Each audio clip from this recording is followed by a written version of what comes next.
نشاهد الحالة الأولى في الدقيقة 31. وهنا حالة دائما احنا نتكلم نقول التماسك بين اللاعبين والتدافع، ولكن احنا عندنا اعتبارات في هذه الحالة. بنشاهد في البداية موقع الكرة كان نازل في موقع اللاعبين في نفس الزون اللي فيه اللاعبين. الدليل طبعا انه لعبها اللاعب اللي قبلهم اللي هو لجامي، لعب الكرة بمعنى انه الكرة ستيل هي في الزون اللي موجودين فيه اللاعبين.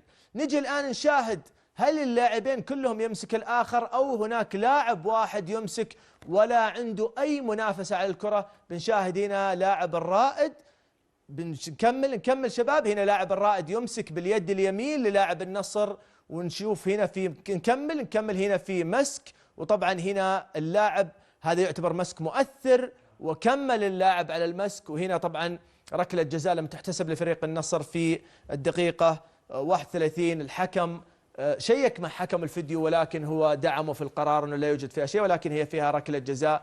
طبعا تفضل الكابتن. لا انت مش حاسس ان سيميكان كان ماسكه برضه؟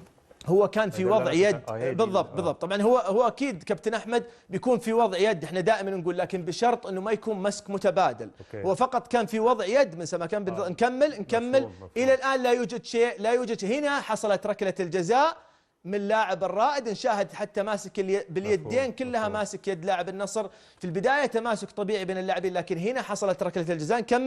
نكمل ونشوف هنا هذا المسك أصبح مؤثر وسقوط لاعب النصر نتيجة هذا المسك من لاعب فريق الرائد. إذن هنا ركلة جزاء في الدقيقة 31.